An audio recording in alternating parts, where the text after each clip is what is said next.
Member Westerman and distinguished members of this subcommittee. My name is Maia Bellon. I'm the director of the Washington State Department of Ecology, and I'm honored and privileged to be here today.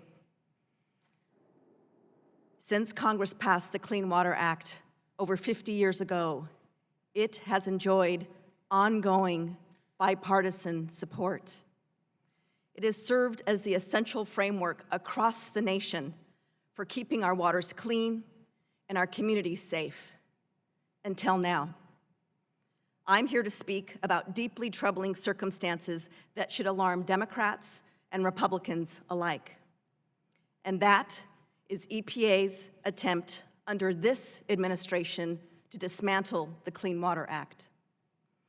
I am gravely concerned that these actions will harm families and communities across the country by putting at risk clean water for drinking, for fishing and swimming, by threatening the economy of our water-based industries, and by ignoring federal obligations to tribal nations across the country, including Washington State's 29 federally recognized tribes. I take seriously my role to provide clean water to 7 million Washingtonians. I must say that I am relieved to see this subcommittee stand up and take notice of EPA's rollbacks.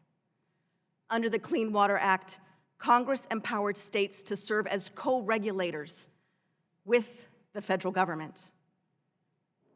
This includes long-standing state authority under Section 401 to ensure that federally permitted projects don't harm our waters. But EPA has now proposed a rule that would, 1, dramatically narrow the scope of projects states can review, 2, severely restrict the time we have to review applications, and 3, grant themselves ultimate veto authority over our state decisions. I cannot stress enough how damaging EPA's proposal will be to states. And this is particularly concerning for Washington because we are a water state.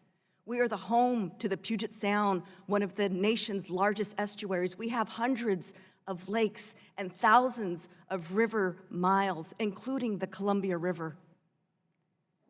And as a basis for these drastic measures, EPA's proposal actually points to my agency's denial of a water quality certification for the Millennium Coal Export Terminal along the Columbia River.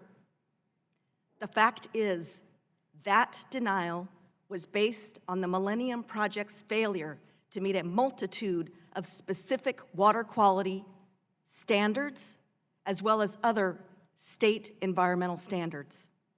But let's face it, this rule is not about the facts. It is about taking away states' ability to protect clean water. And at the same time the Trump administration is dismantling Section 401, they are also shrinking the pool of water bodies protected under the Waters of the United States rule. They have created chaos by repealing the 2015 WOTUS rule, leaving vast portions of our nation's waters unprotected, contrary to Supreme Court rulings. And in one Washington county alone, the WOTUS repeal will result in the loss of federal protection for over 50% of its streams and its wetlands. And on top of these sweeping rollbacks, EPA is directly targeting Washington State. They just repealed our state's human health water quality standards.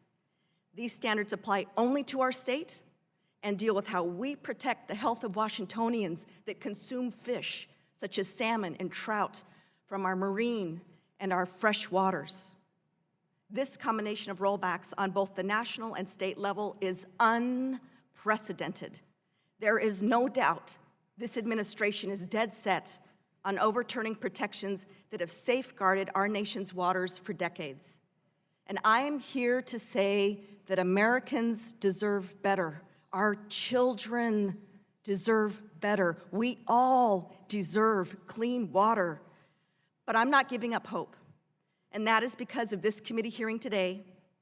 And I want you to know that Washington State fully supports Congress's much-needed oversight of EPA and recognizing the dangerous path that this administration is on to ensure that the Clean Water Act is upheld and to ensure that water is protected for all Americans. Thank you for the time.